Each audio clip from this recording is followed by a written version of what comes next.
Bonjour à tous et à tous et bienvenue sur ce webinaire organisé par l'IFACI, l'Institut français de l'audit et du contrôle interne, sur le lancement de la campagne Risk in Focus. Donc Risk in Focus, c'est l'étude annuelle réalisée par l'IFACI et d'autres instituts européens de l'audit et du contrôle interne sur la vision des risques et de l'évolution du risque, des principaux risques. Le but de la réunion d'aujourd'hui, c'est de vous présenter 4 études qui ont été menées récemment par AXA, Allianz, le World Economic Forum et l'Association des Risk Managers.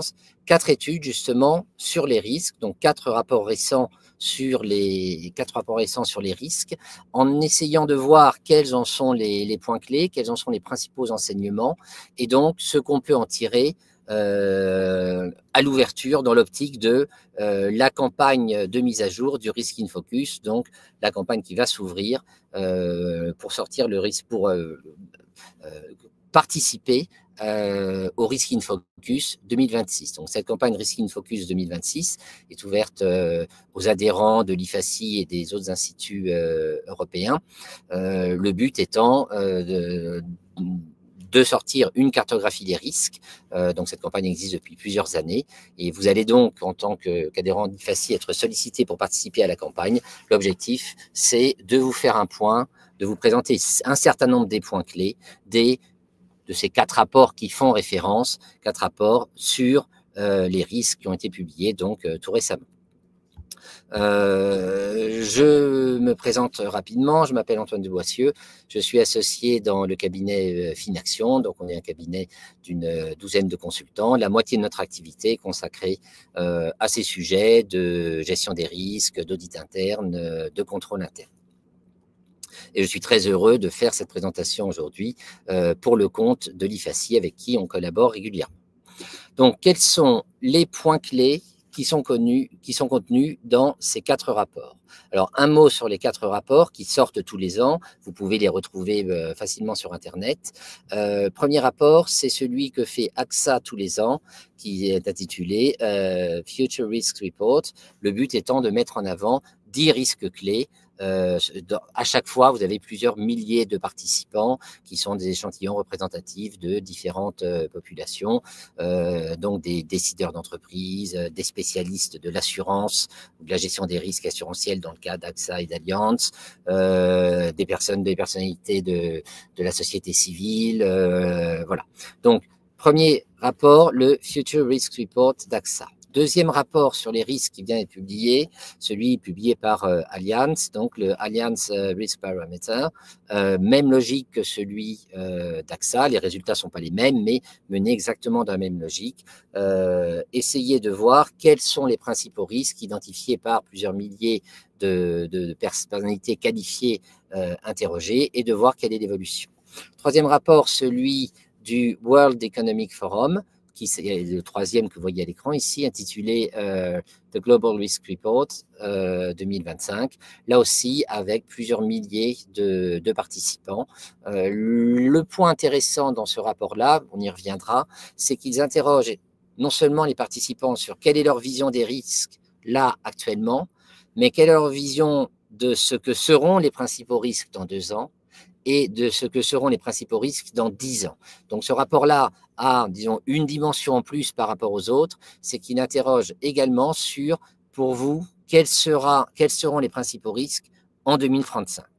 Là aussi, on verra quelles réponses ils apportent à cette question. Et enfin, dernier rapport, un petit peu différent des autres, parce que le contexte est différent, c'est le rapport sorti par l'Association des Risk Managers, qui s'appelle Risk Trends 2025, là aussi très focalisé sur une dizaine de risques et mettant plus en avant, si ça vous intéresse, des témoignages et des cas pratiques de la part de risk managers appartenant à leur réseau. Alors, quelles sont les principales conclusions de ces différents rapports? Ces différents rapports s'accordent pour faire ressortir 3 risques majeurs.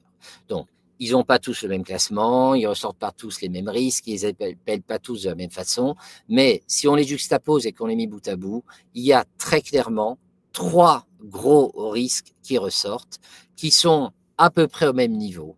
Certains rapports les hiérarchisent, d'autres pas, l'ordre peut varier d'un rapport à un autre, qui sont à peu près au même niveau.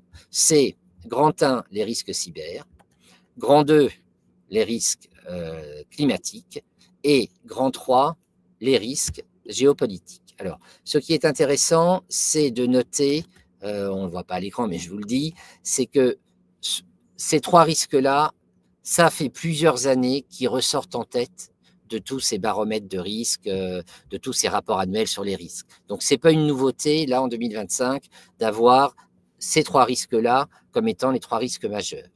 De même, l'étude Risk in Focus qui a été faite l'an dernier, à laquelle l'IFACI a participé, l'étude Risk in Focus, donc la dernière réalisée, avait bien fait ressortir ces 3 risques-là. Ce n'étaient pas les 3 premiers risques dans l'ordre tels qu'ils étaient présentés dans le Risk in Focus. Par contre, c'était 3 des risques, 3 des principaux risques, 3 parmi les 5 ou 6 principaux risques relevés par l'étude. Voilà. Troisième, autre réflexion dessus, c'est que sur ces 3 grosses zones de risque, vous en avez 2, les risques climatiques et géopolitiques, qu'on peut voir comme étant des risques exogènes. À l'échelle d'une entreprise, on ne peut pas faire grand-chose pour freiner le changement climatique. On peut évidemment participer, mais une entreprise seule n'a pas beaucoup de levier dessus. Pareil sur les risques géopolitiques, c'est limité. Un autre risque, le risque cyber, est plus endogène. Bien sûr, généralement, on se fait hacker, ça vient de l'extérieur, mais on a plus de capacité de concevoir un système qui puisse se défendre, de réfléchir à des dispositifs de défense. Voilà. Donc, vous avez 2 risques purement exogènes et le 3e risque qui est, j'ai envie de dire, intermédiaire, mais plutôt endogène qu'exogène. Alors, si on rentre dans le détail de ces 3 risques. Premier risque, premier des 3 risques très très forts, le risque cyber. Alors ça, c'est une page qui vient du rapport d'Allianz, là je ne sais pas si on arrive à lire, mais qui est copiée dans leur rapport. Ils ont pas mal d'analyses, hein, donc c'en est une ici. Ce qu'il y a d'intéressant, c'est la décomposition du risque cyber qu'ils ont faite et qui fait apparaître que si on décompose le risque cyber en sous-risques, comme ils l'ont fait, le premier risque, c'est pas les cyberattaques, c'est en second, c'est très fort, c'est quasiment au même niveau, mais c'est symbolique, c'est la perte de données. La perte de données. Et comment est-ce qu'ils l'expliquent? Ils font une analyse assez intéressante. Ils expliquent que ce risque-là est en forte hausse, donc ce n'est pas montré dans le rapport, mais ils se réfèrent au rapport précédent. Ils expliquent que les années précédentes, le risque cyber était déjà très fort, mais pas forcément avec cette répartition-là des sous-risques. Et le vol de données est désormais la principale menace cyber. Pourquoi? Parce que c'est la conjonction de 3 facteurs. Le premier étant l'interconnexion croissante des systèmes entre eux. On externalise, les données ne sont pas chez nous, dans le cloud, patati patata. Bref, l'interconnexion, donc augmentant la probabilité qu'il se passe quelque chose. Le deuxième étant le fait d'avoir des recommandations toujours plus strictes. Donc, en cas de réalisation d'une perte de données, l'impact ne sera pas juste opérationnel et en termes d'image, mais on risque d'avoir un impact également réglementaire, des sanctions, etc. On le voit avec les pertes de données, notamment liées au RGPD qui ont été sanctionnées. Très souvent, ce qui a été sanctionné sur les plusieurs grosses amendes RGPD, pas celles des GAFA, mais celles par exemple dans le secteur de la banque ou de l'hôtellerie, c'était ce qui a été sanctionné, c'était pas tant un manquement à la réglementation que le fait que le dispositif de contrôle interne soit jugé comme n'étant pas assez robuste. Voilà. Donc des réglementations de plus en plus strictes qui viennent sanctionner les cas de fuite de données. Et puis, 3e facteur aggravant, le développement de l'intelligence artificielle, évidemment, qui multiplie encore les possibilités d'aller voilà, organiser, d'aller trouver par ingénierie sociale ou autre, d'arriver à sortir des données qu'on n'aurait pas dû sortir. Donc ça, c'est le premier point intéressant. Sur le risque cyber, qui n'est pas nouveau du tout, c'est fait qu'en première position sur le risque cyber, on est le risque de vol, de perte, de fuite de données. Les cyberattaques, bien sûr, sont toujours là. Ce qui est d'intéressant également, qu'on ne voit pas là sur l'écran, qu'on ne voit pas à la lecture des baromètres, mais c'est que tous les rapports qui placent, ces 4 rapports-là, tous ceux qui placent le risque cyber en premier, insistent bien sur le fait que ça fait peut-être plusieurs années que le risque cyber est très fort. Par contre, il est en augmentation. Donc, quand on regarde juste le classement, on peut dire le risque cyber est premier dans tel baromètre de risque. Il était déjà premier l'an dernier, donc il n'a pas bougé. Quand on regarde les explications, on voit que s'il a bougé, il est encore en augmentation. Il était premier, mais il est premier en étant encore plus fort que l'an dernier. Voilà.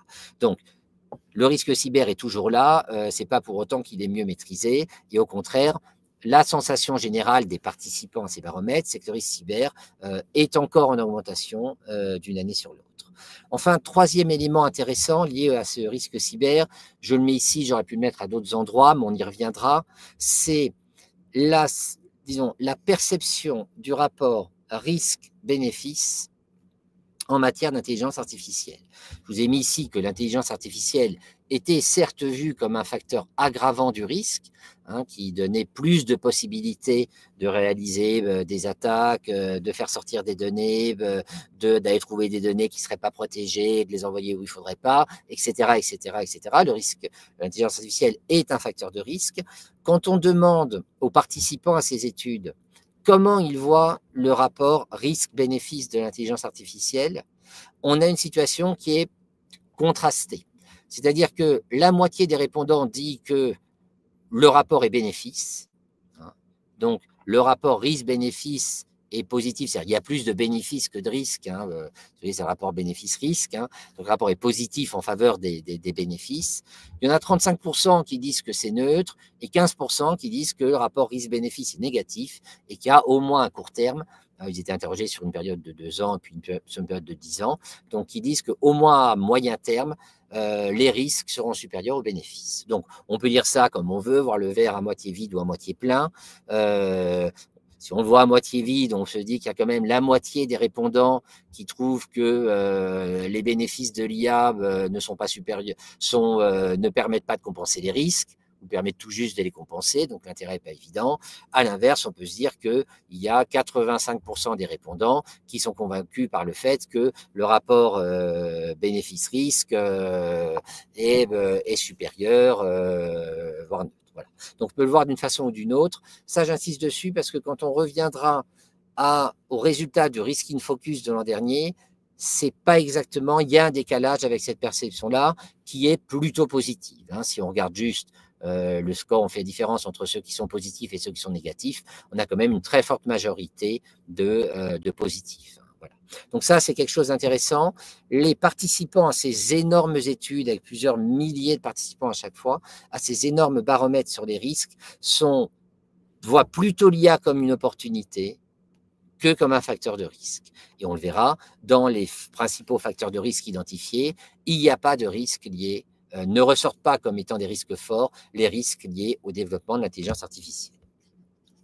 Deuxième facteur de risque très fort, identifié, les risques climatiques. Alors là aussi, j'ai été reprendre une page dans le rapport, toujours dans le rapport d'Allianz, qui illustrait avec cette page-là. Ça, ici, c'est une vision d'assureur. Donc, ils ont recensé sur un type de risque climatique qui sont les catastrophes naturelles, les principales catastrophes naturelles en 2024.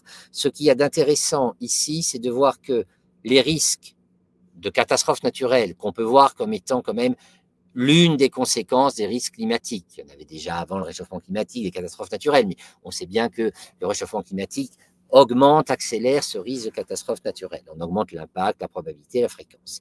On voit que ces risques-là sont très forts et sont déjà, j'ai envie de dire malheureusement, bien rentrés dans les mœurs aux États-Unis, où l'impact des catastrophes naturelles l'an dernier a été énorme. Vous voyez, en termes de coûts, c'est 160 milliards de dollars, les différentes tempêtes, et dont 90 milliards couverts par les assurances, c'est-à-dire quand même à la charge des assurances. Voilà. Donc, c'est des risques qui sont très, très forts, notamment les risques, sur la conséquence la plus visible des risques climatiques en matière économique, les risques de catastrophes naturelles et la nécessité de couvrir les catastrophes naturelles, notamment aux États-Unis, où le gros des coûts est pour l'instant concentré aux États-Unis. Deuxième point intéressant donc sur ce risque climatique, c'est que le risque est pas mal étudié dans ces baromètres et on commence à voir émerger une typologie d'impact. Donc on commence à avoir des scénarios de risque de plus en plus structurés, récurrents, où on a bien un facteur déclenchant qui est une évolution du climat et une conséquence qui peut être, avec différentes typologies de conséquences. Et là, ce qui est intéressant dans ces rapports, c'est qu'ils font ressortir 4 grosses catégories de conséquences.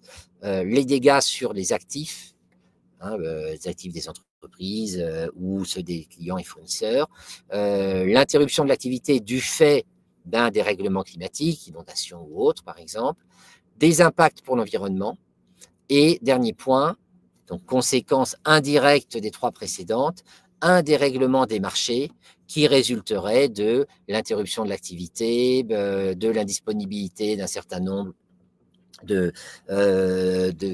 d'actifs de production, logistique, etc., qui viendraient de la baisse du coût de production de telle ou telle matière première, qui viendrait dérégler durablement les marchés. Donc un risque indirect. Donc ce qu'il y a, c'est la deuxième notion qui est intéressante ici, c'est que dans cette analyse ici sur les risques climatiques, on est déjà dans une analyse systémique où on ne regarde pas seulement un événement générateur et sa conséquence, mais on est bien sur des impacts multiples en chaîne qui peuvent venir s'aggraver les uns les autres. Donc là, ici, on a déjà des modèles, on y reviendra après, mais des modèles de représentation et d'analyse du risque qui sont complexes. Ce n'est pas juste un risque avec des éléments sur la proba, des éléments sur l'impact, on arrive à calculer ce que ça fait. C'est des modèles de représentation du risque avec beaucoup de corrélations entre différents événements et différents risques. Alors, deuxième point ou troisième point intéressant dans cette analyse, dans ces baromètres sur le risque climatique, c'est l'analyse des principaux moyens de maîtrise. Donc, sur certains risques, dont les risques climatiques, ces études ont été demandées aux participants quels étaient les principaux moyens de maîtrise du risque qui étaient envisagés. Là, ce qui est intéressant, c'est qu'on voit ressortir 3 moyens de maîtrise principaux. Quand on leur demande qu'est-ce que vous comptez faire pour maîtriser ces risques climatiques, pour vous couvrir face à ces risques climatiques, il y a trois réponses dans l'ordre, je les ai mis dans l'ordre. Le premier, c'est l'assurance. On va prendre des produits d'assurance. Le deuxième, c'est on va travailler en interne pour réduire notre impact carbone, donc réduire notre contribution à l'augmentation du risque climatique. Et le troisième, c'est on va essayer de se rendre plus résilient en mettant en place, j'ai résumé ça par PCA, plan de continuité d'activité, mais en s'organisant de manière à ne pas être trop touché en cas de catastrophe naturelle, de réchauffement climatique, etc. Donc, ce qui est intéressant ici, je le dis autrement en mettant 2-3 mots un peu plus théoriques, c'est que ces rapports interrogent sur la stratégie de gestion du risque. Ici, vous avez 3 stratégies de gestion du risque différentes. La première, c'est transférer le risque à quelqu'un d'autre, l'assurance. Ce n'est pas gratuit, mais bon, le risque ensuite, c'est l'assurance. On peut transférer tout ou partie du risque, ça dépend des franchises, des plafonds, des traités de réassurance, etc. Première stratégie de gestion du risque face à ce risque climatique, le transfert, donc via une assurance, et c'est le moyen numéro 1 qui est cité. La deuxième stratégie, c'est ce que j'ai mis en 3 ici, mais ça serait la réduction de l'exposition. On va essayer d'être moins exposé. Donc, si jamais l'événement déclencheur se produit, inondation, réchauffement, les conséquences pour nous seront moins fortes parce que on aura pris les mesures qui nous permettent de fonctionner avec tant de jours de canicule par an, avec des inondations périodiques, etc., etc., etc. Donc, on ne va pas jouer sur l'événement déclencheur, et ça, c'est important quand on a des risques exogènes, on n'y peut rien, l'événement déclencheur. On va jouer sur l'exposition aux conséquences en cas de réalisation du risque. Et la troisième stratégie, c'est une stratégie de réduction du risque. Donc, on va faire ce qu'il faut pour essayer de jouer directement sur le risque. Donc, c'est baisser nos émissions carbone, privilégier tel ou tel mode de déplacement, etc. etc. Voilà. Donc, c'est intéressant là-dessus sur l'analyse qui est faite par ces grosses études sur le risque climatique, c'est qu'ils font réfléchir justement sur les stratégies de gestion du risque. Donc, premièrement, sur quels seraient les impacts possibles. Et donc, si on veut minimiser ces impacts pour une entreprise, par exemple, pour tel ou tel acteur, quelle est la stratégie de gestion du risque qu'on peut adopter. Troisième grosse catégorie, troisième risque majeur, les risques géopolitiques. Donc ici, là, j'ai repris quelques quelques analyses, voilà, quelques tableaux intéressants qui sont assez parlants. Le tableau de gauche présente les budgets, en gros, les dépenses militaires. Les budgets militaires depuis, je pense, c'est la fin de la guerre froide. Si jamais j'arrive à lire mon écran, je devrais savoir, c'est ça. Depuis mettons, la fin de la guerre froide, les années 90. On voit effectivement que la tendance, c'est quand même assez clair. Et vous avez à droite, alors on peut dire que c'est biaisé, c'est pas les mêmes périodes, c'est que sur 3 ans, voilà, mais en gros, l'aide publique au développement, qui suit pas la même courbe, hein, c'est la même mais inversée, voilà. Donc, j'ai trouvé que ces deux tableaux qui étaient présentés en face dans l'étude étaient assez parlants pour illustrer la montée des risques géopolitiques. On voit bien comment la conjonction de ces différents facteurs, plus d'autres bien sûr, peut aboutir à l'augmentation de ces risques. Alors là aussi, comme pour le risque cyber et comme pour le risque climatique, ces 3 risques étaient, on le verra, déjà en tête de tous les baromètres les années précédentes, mais chacune des études insiste bien sur le fait que pour les participants, ces 3 risques sont plus forts que les années précédentes. Donc, ils sont toujours en tête, mais ils sont vus comme étant plus forts que les années d'avant, notamment ces risques géopolitiques. Vous voyez, toujours tiré d'un rapport, ici, vous avez le nombre de conflits armés depuis la fin de la guerre froide. Là aussi, la courbe, la pente est la même que celle des dépenses militaires ici. Donc, ce qui est intéressant là aussi dans ces rapports, c'est qu'ils font une étude, ils étudient ce facteur du risque en le reliant aux autres. C'est une étude de corrélation qui est sous-jacente à tous ces baromètres. Donc, les risques ne sont plus étudiés, notamment ces gros risques forts, indépendamment des uns les uns avec les autres, en se disant on cote le risque numéro 1, puis le risque numéro 2, puis le risque numéro 3. En fait, ces risques sont en partie corrélés entre eux. Et quels étaient les facteurs aggravants? Pourquoi est-ce que ces risques politiques, géopolitiques étaient en très forte hausse? Il y a 3 facteurs aggravants qui sont identifiés lors de ces études. Le premier, c'est les risques climatiques, évidemment, avec dégradation du climat, donc instabilité, émigration non contrôlée, non souhaitée, etc., etc. Lutte pour les ressources ou concurrence pour les ressources qui seraient en diminution, en eau notamment, mais pas que, voilà. Deuxième grand facteur aggravant qui est identifié, ça c'est intéressant, on y revient tout à l'heure, c'est l'augmentation du risque de désinformation.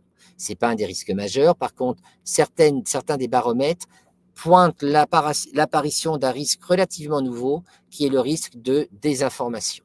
Et évidemment, on voit bien comment, dans un climat de désinformation, de méfiance, avec la caisse de résonance que donnent les réseaux sociaux et l'immédiateté que ça peut donner, comment ça peut, ce contexte-là peut aggraver des risques géopolitiques.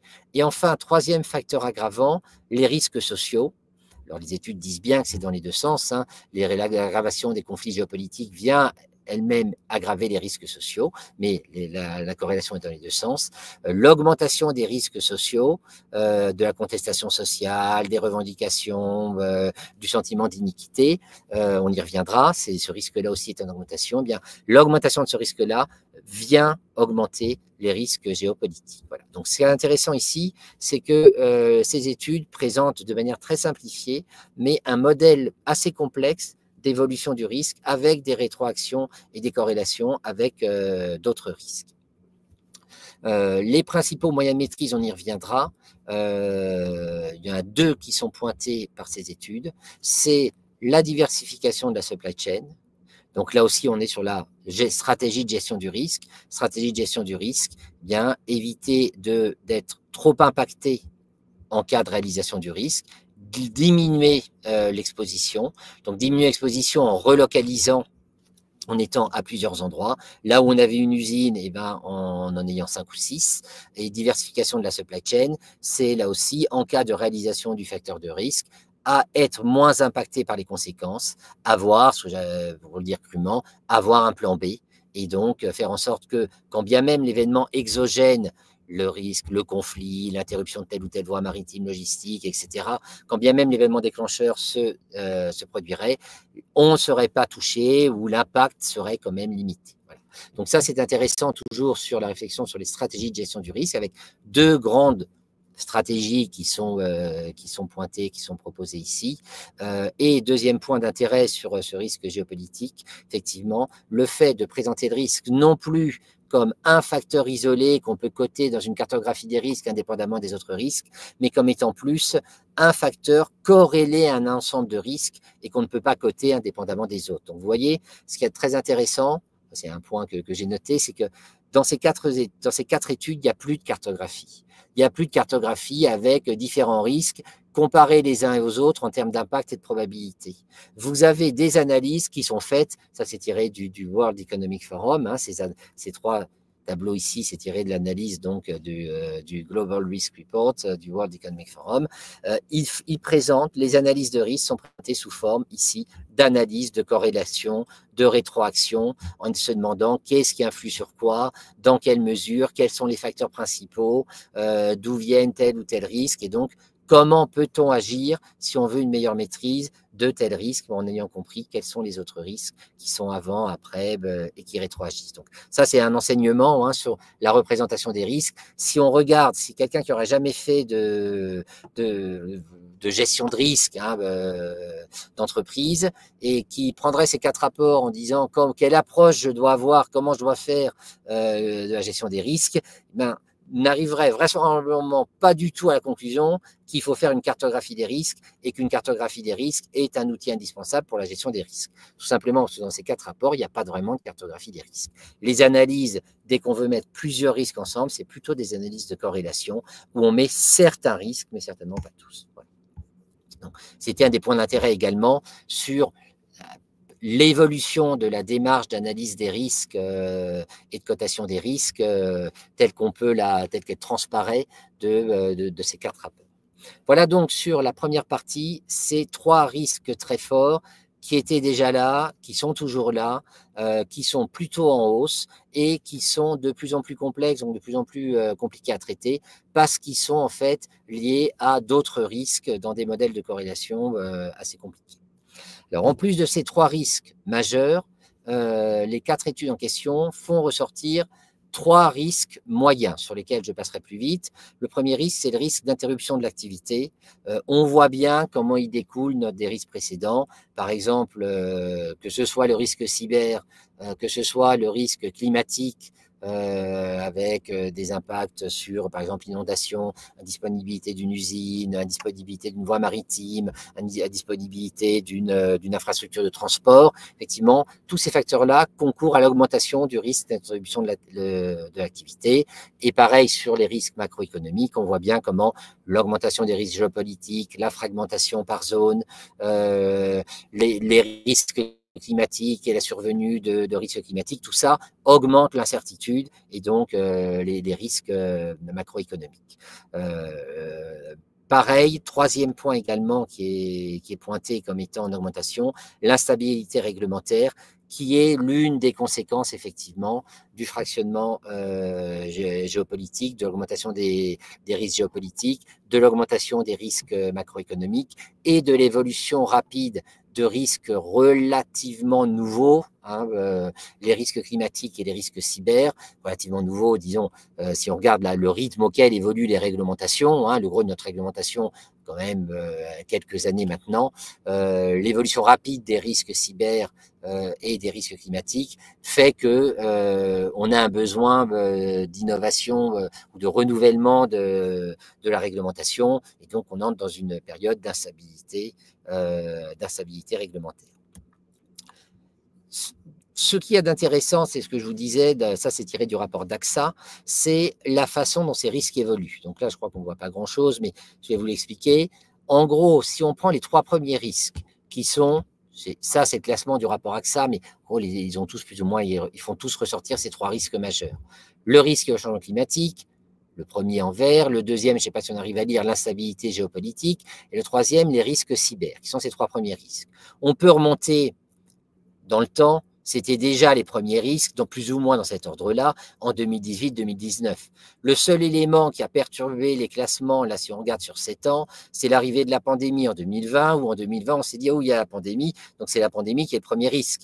Et donc, on a descendu les 3 autres en 2, 3, 4. Les autres années, en gros, ils sont 1, 2, 3. Voilà. Ce qui est intéressant, c'est la stabilité. Ces risques-là, ils ne sont pas nouveaux. Mais paradoxalement, ils sont quand même vus comme étant toujours plus critiques d'une année sur l'autre. Voilà. Donc, point d'intérêt sur cette évolution des risques et le fait que ces 3 risques, il y a une grosse stabilité quand même sur longue période sur l'interprétation et l'analyse de ces risques. Alors, il y a d'autres risques.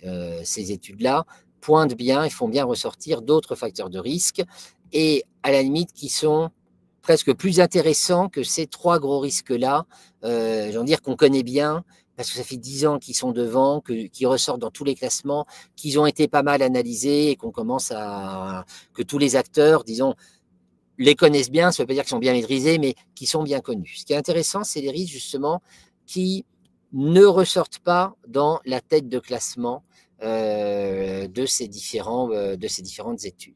Alors, premier risque, là je vais en commenter quelques-uns, je ne vais pas passer tous les points. Première remarque, c'est tous les risques ici que j'ai été surlignés en bleu, que l'on voit en bleu. En fait, c'est des risques qui, pour une entreprise, sont plutôt des risques endogènes.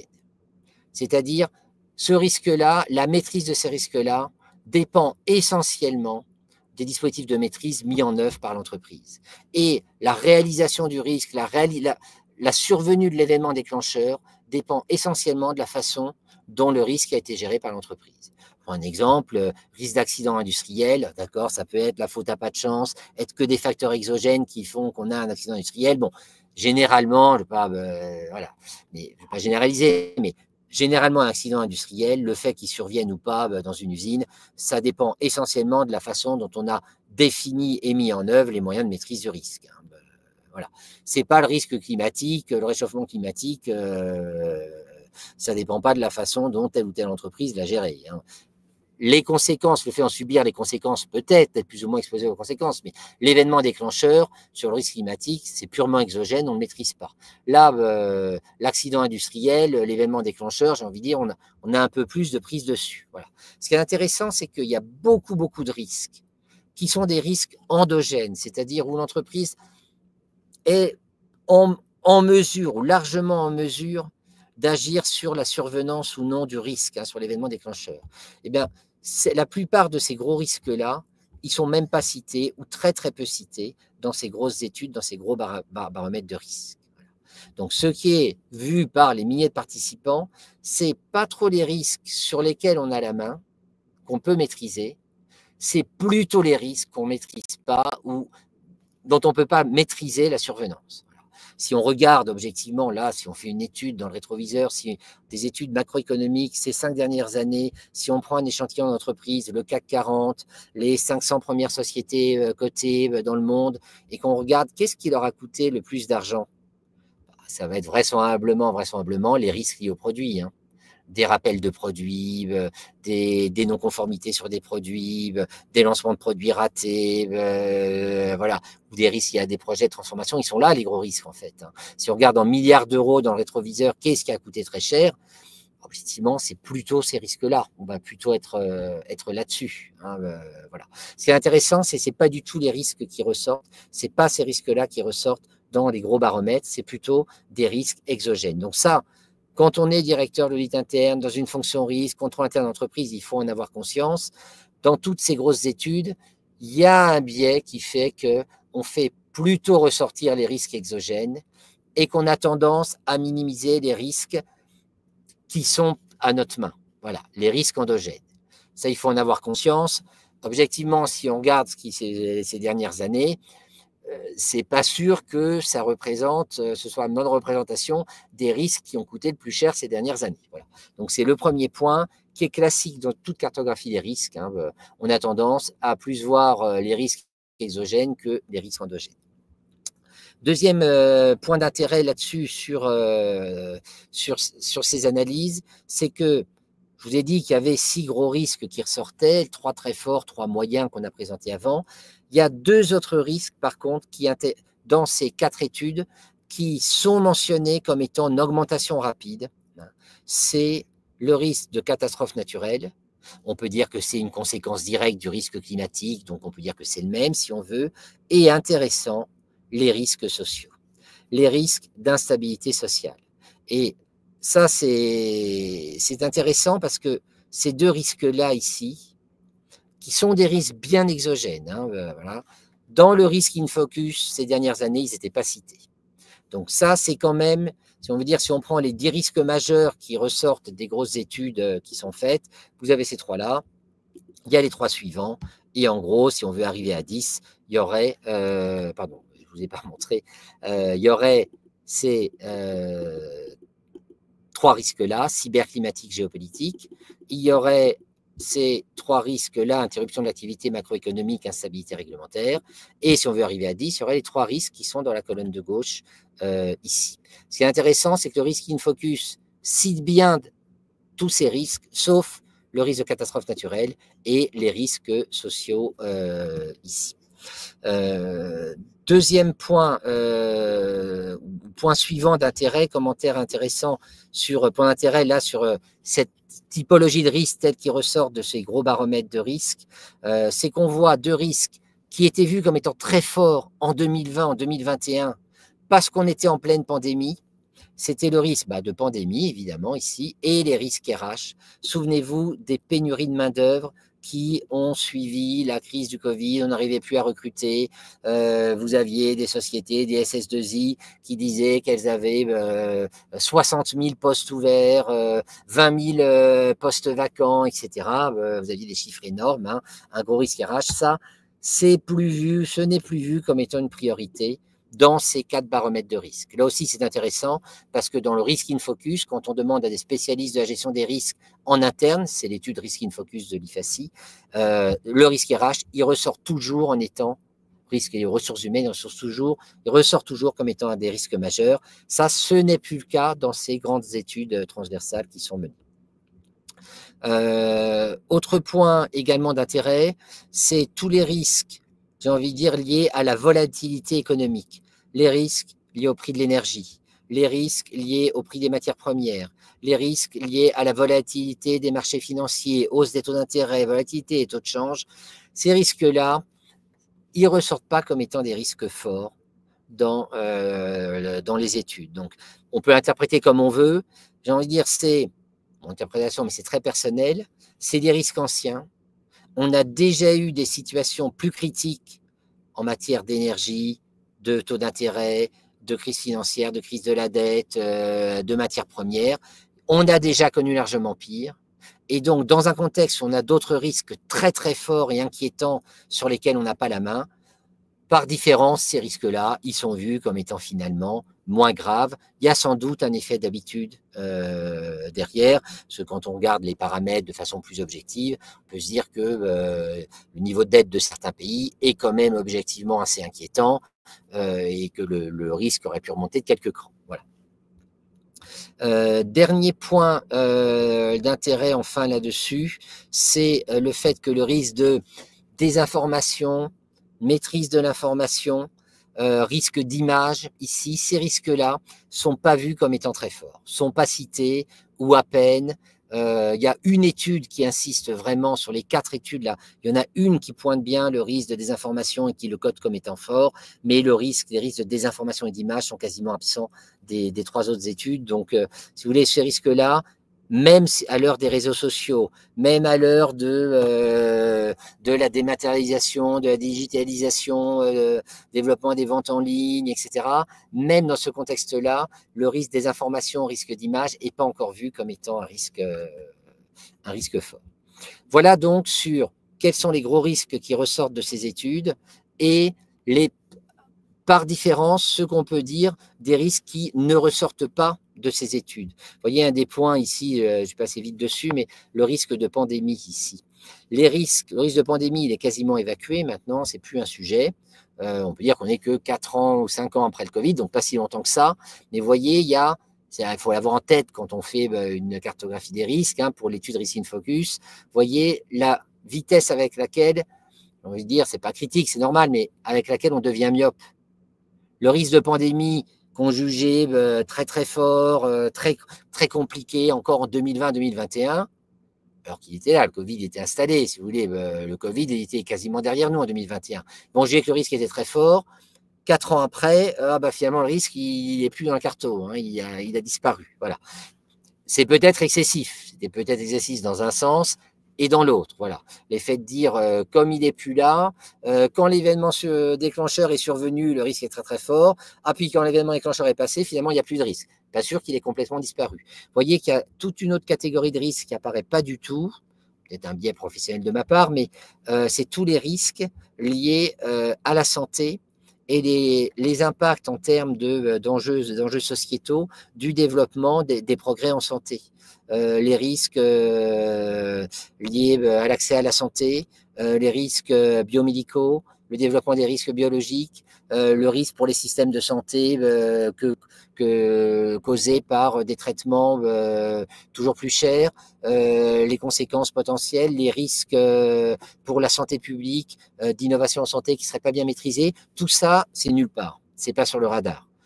Il n'est pas évident, objectivement, que ce ne soit pas une des grosses questions et un des gros enjeux, la maîtrise des différents risques liés à la santé publique, à la santé individuelle, à leur financement et aux impacts que ça peut avoir en termes d'équité, de soutenabilité de système économique, etc. Voilà.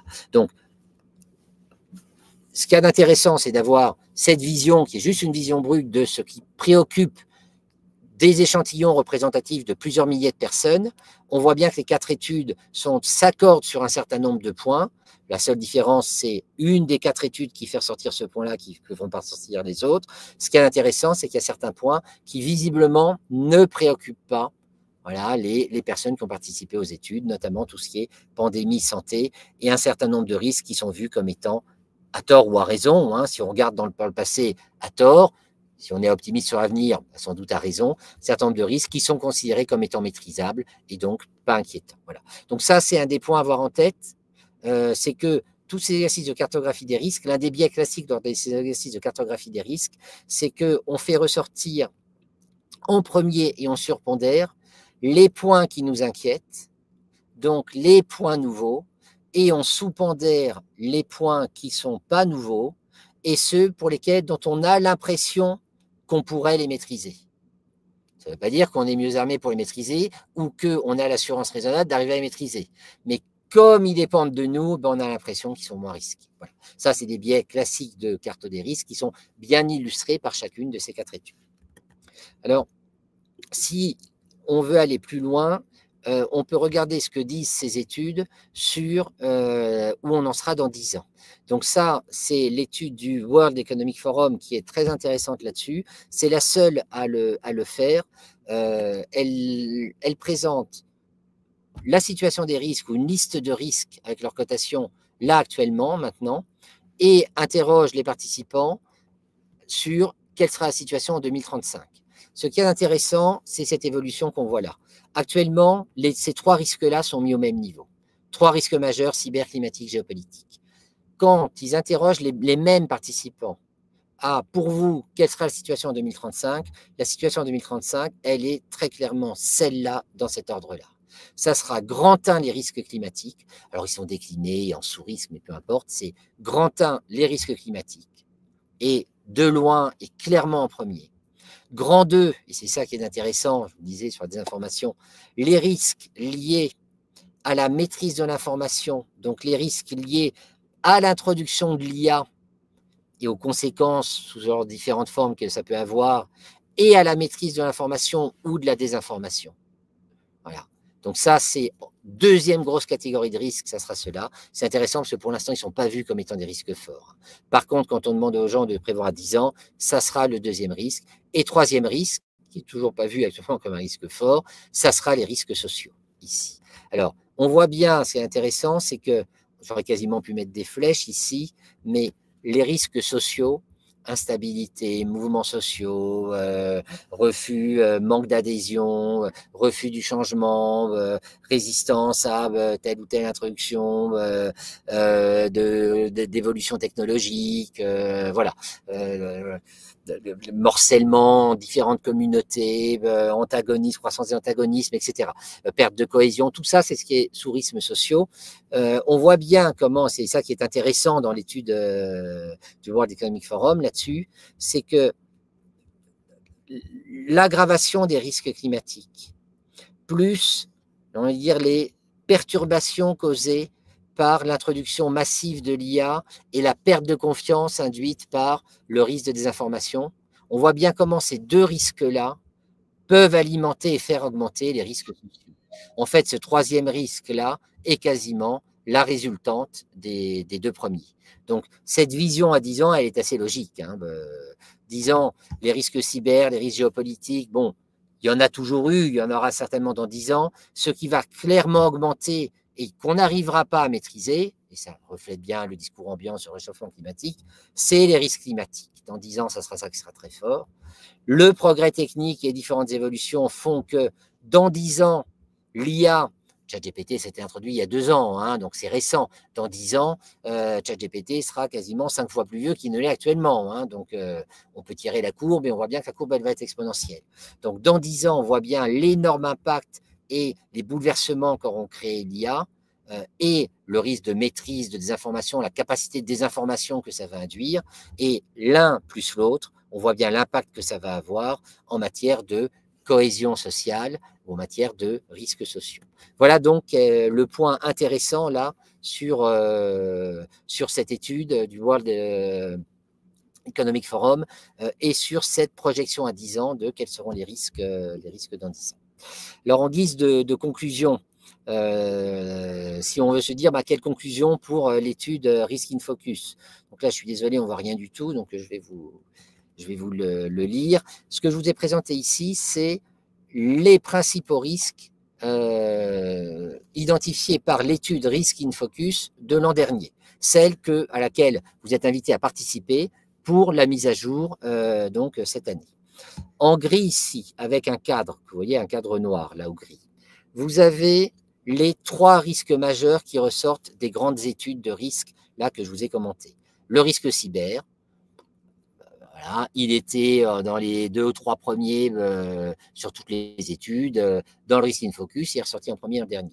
Les risques géopolitiques, le risque macro a été agrégé, voilà, il était en 5, il était dans les 3 premiers sur toutes les études, et le risque lié au changement climatique, voilà.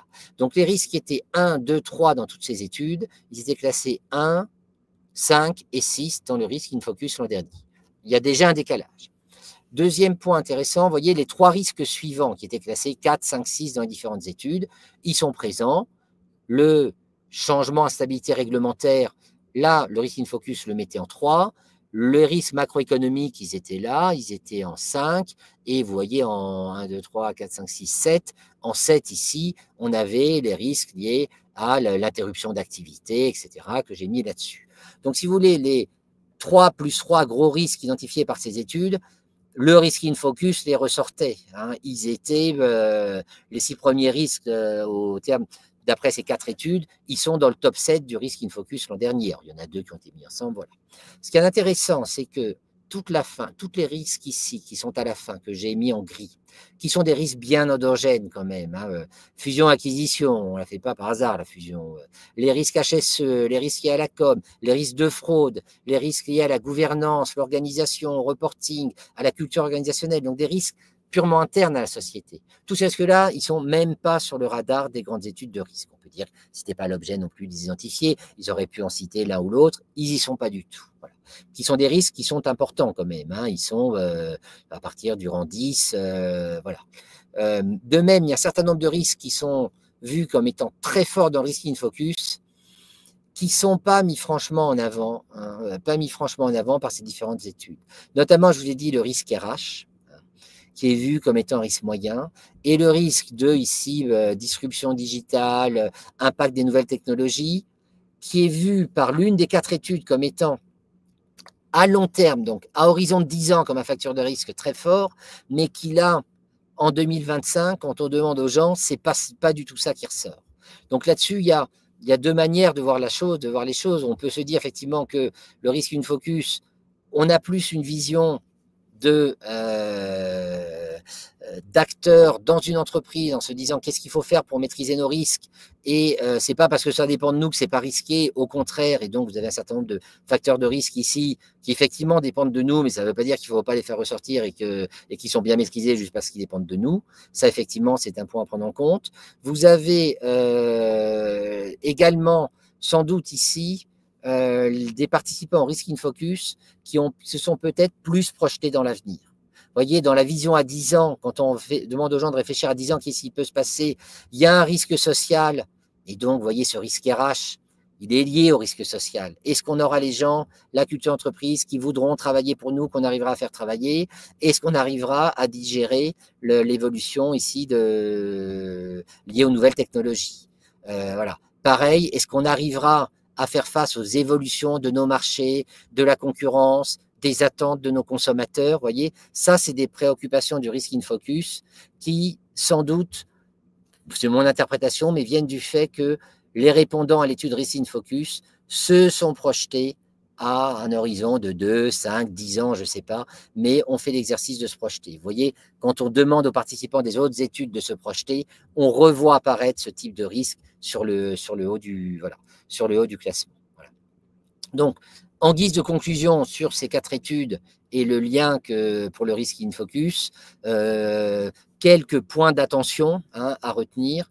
Premier point d'attention, c'est que les gros risques sont toujours les mêmes, ils n'ont pas évolué, mais ils sont vus comme étant encore plus forts que les années d'avant, et on est globalement dans un contexte pesant, je dirais. On est exposé à des risques exogènes très forts, et donc, comme ils sont exogènes, on peut éventuellement réfléchir à comment on fait pour limiter les conséquences qu'on devra subir, mais de toute façon, c'est inquiétant et il y aura des conséquences. Le deuxième point, c'est ce point d'attention qui vient de la vision à 10 ans, le fait de se dire, on peut regarder les risques dans le rétroviseur, mais on peut également les regarder en se demandant où ils seront dans 2, 4, 5, 10 ans. Et c'est peut-être le rôle des gestionnaires de risque ou de ceux qui doivent conseiller la direction générale sur la gestion des risques, de faire cet exercice d'anticipation et donc de faire ressortir des risques qui sont liés à l'impact de l'introduction de nouvelles technologies, les impacts de l'évolution climatique et l'impact des grandes évolutions sociétales, ce qui a été mis dans une catégorie un peu fourre-tout de risques sociaux par ces grandes études sur les risques, mais qu'on pourrait détailler. Enfin, troisième élément d'intérêt, troisième point à retenir de ces études, les éléments qu'ils fournissent sur la stratégie de gestion des risques. En se disant, on peut faire ressortir des risques exogènes et se dire, on ne maîtrise pas l'événement déclencheur. Ça ne veut pas dire qu'on ne doit rien faire et rester les bras croisés. Ça pose la question et au contraire, ça pose de manière avec plus d'acuité la question de quelle est la stratégie de gestion des risques qu'on a. Est-ce qu'on veut diminuer notre exposition aux risques sur des risques géopolitiques, au lieu d'être très exposé à 1 ou 2 pays, est-ce qu'on veut se mettre dans 15 ou 20 pays? Est-ce qu'on veut diminuer, est-ce qu'on veut répartir les risques? Ça serait cette logique-là. Est-ce qu'on veut mettre en place des moyens de réduction des risques? Donc, on se prépare à mettre des plans de reprise d'activité, des plans de continuité d'activité, n'importe quoi. S'il y a un risque d'inondation, on met des pompes, voilà. On fait des stocks de sécurité, etc. On est dans une logique de réduction des risques, on est dans une logique de baisse d'exposition, on abandonne certaines activités, on sort, on est dans une logique de transfert de risque, on met en place des logiques assurantielles, on développe de nouveaux produits, on se met en JV, etc. Voilà, donc cette interrogation sur la stratégie de gestion du risque. Voilà, donc ce que je voulais vous dire et partager avec vous sur ces grandes études, ces baromètres de risque, à un moment où vous allez être invité à participer et à mettre à jour cette étude Risk in Focus. Donc, tous les éléments que je vous ai décrits, les différents rapports, là, vous les retrouvez évidemment sur Internet. Ils sont tous publiés, téléchargeables, et le rapport Risk in Focus également. et vous serez très prochainement contacté par l'IFACI qui vous invitera donc à participer à la mise à jour de cette étude Risk in Focus. Voilà, je vous remercie pour votre attention et je vous souhaite une bonne fin de journée.